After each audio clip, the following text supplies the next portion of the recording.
I had always believed Arthur, my younger brother, and I shared a special bond, one forged in the crucible of a shared childhood. Together, we built blanket forts that seemed like impregnable fortresses and whispered our deepest secrets under the cover of night when the house fell silent.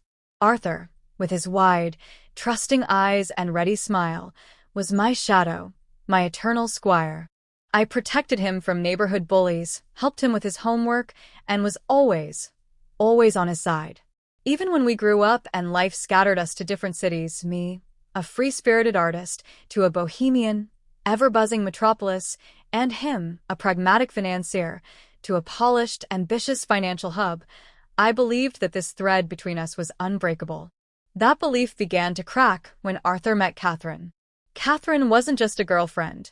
She was a project, a dynastic alliance. The daughter of a nationally renowned media mogul, she possessed a flawless degree from a prestigious Ivy League university and an icy gaze that assessed people like assets. I felt a chill during our very first meeting. In the presence of Katherine and her influential family, my brother changed. His laughter became more restrained, his gestures more calculated, and his eyes held a desperate desire to fit in. Our phone calls became less frequent. My paintings, which he had once so admired, now seemed to him a frivolous pursuit. My free-spirited lifestyle, my musician friends, my loft in an old industrial district that smelled of paint and dreams, all of it became a source of quiet but palpable shame for him. Our parents, who had always been proud of my independence, now started talking more and more about stability and what a brilliant match Arthur had found. I felt myself being slowly but surely pushed out of the family circle like an inconvenient, non-conforming element spoiling the perfect picture of prosperity. But I was not prepared for what came next. I found out about the wedding by chance, from a post on social media. In a professionally shot photograph, Arthur and Katherine stood against a city skyline. He, in a perfectly tailored suit, she, in an elegant dress. The caption read, "The countdown begins. We can't wait to celebrate our special day with our closest loved ones." My heart skipped a beat, then began to pound furiously. Closest loved ones? I waited a day, then 2, then a week. My phone remained silent. No call, no text, no embossed invitation in the mail. The humiliation was almost physical, a burning sensation beneath my ribs that made it hard to breathe. Finally, unable to bear it any longer, I called my mother. The conversation was short and cruel. My mother, stammering and searching for words, explained that it was a mutual decision. "Please understand, darling, Katherine's family has very strict views. They're from a different circle. Your lifestyle, they might not understand it. We don't want any awkward situations." Arthur was very insistent that everything go perfectly. It's for his own good. For his good. My voice trembled with a mix of tears and fury. What about me? I'm his sister. Am I no longer one of the closest? "Amanda, don't make things complicated," my father interjected, taking the phone from my mother. "It's just one day. A formality. We love you, of course. But your brother's future is at stake right now. Don't be selfish." Selfish. The word struck me like a slap in the face. I, who had given him my last savings when he decided to start his first small business. I, who had spent sleepless nights at his hospital bedside when he got into an accident. I, who had always believed in him, even when our parents thought his ideas were hopeless. I had simply been crossed out, erased like an unwanted sketch, so as not to spoil the final draft of his new, glossy life. After hanging up, I sat for a long time in the silence of my studio. Sunlight streamed onto an unfinished canvas, a riot of bright, furious brushstrokes. I looked down at my paint-stained hands. This was my life. A real one. And they were ashamed of it. The pain that had been building for months gave way to something else. Something cold, sharp, and clear as a shard of ice. This wasn't just hurt. This was betrayal. The worst kind because it came from those who were supposed to be my fortress. And in that moment, I knew I wouldn't be crying into a pillow.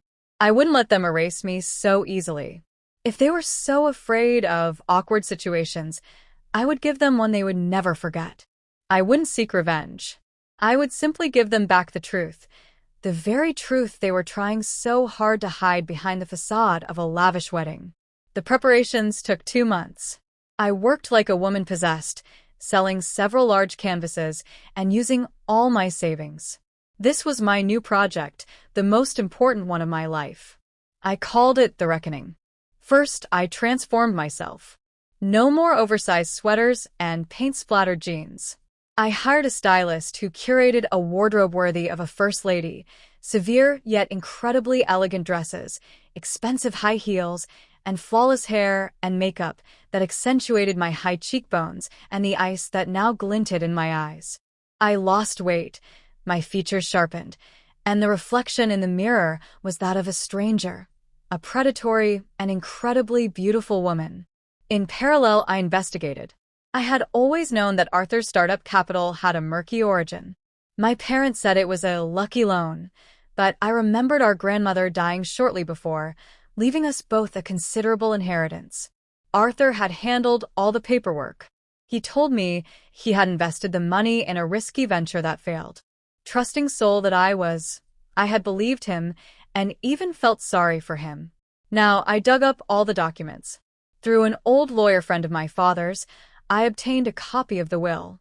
Through an IT specialist acquaintance, for whom I had once painted a stunning portrait of his dog, I gained access to archived bank transfers. The picture that emerged was ugly in its simplicity. There had been no failed venture. Arthur had simply forged a few documents and transferred my entire share of the inheritance into his own account. That money, my money, was the foundation of the brilliant career that had so impressed Katherine's family. He hadn't just stolen my money. He had stolen my opportunities, my future, forcing me to scrape by for years while he fashioned himself into a successful self-made man. The final touch was the gift. I commissioned it from the best jeweler in the city. It was a delicate platinum brooch in the shape of a mistletoe branch. But instead of jewels, tiny, almost invisible microphones and a camera were skillfully embedded in its leaves. The wedding day was surprisingly sunny and clear. The celebration was held at the most exclusive country club. Every detail was perfect. Snow-white tents draped in fresh flowers, a string quartet playing Vivaldi, and waiters in white gloves serving champagne and canapés. The guests were the cream of the financial and social elite, faces I had only ever seen on magazine covers. I arrived in the middle of the evening, after the official ceremony was over and the guests were relaxed. My appearance had the effect of a bombshell. I stepped out of a car as black as night, and for a moment, all conversation ceased. I wore a long, flowing gown of deep emerald silk that clung to my sculpted figure. My hair was swept into an elegant updo, revealing a long neck and ears adorned with large, sparkling diamonds. I walked slowly, with regal dignity, every step across the perfect lawn drawing all eyes to me. My parents saw me first.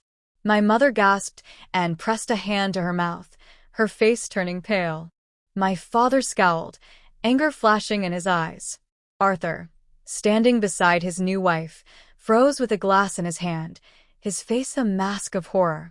Katherine looked questioningly at her husband, then sized me up with a cold, appraising stare. "Good evening," my voice rang out, clear and crisp in the sudden silence. I smiled, but the smile didn't reach my eyes. "My apologies for being late. It seems my invitation was lost in the mail." My father took a step toward me, his face turning purple. "Amanda, what are you doing here? Leave at once." "Oh, Dad," I said, walking past him and heading directly for the newlyweds' table.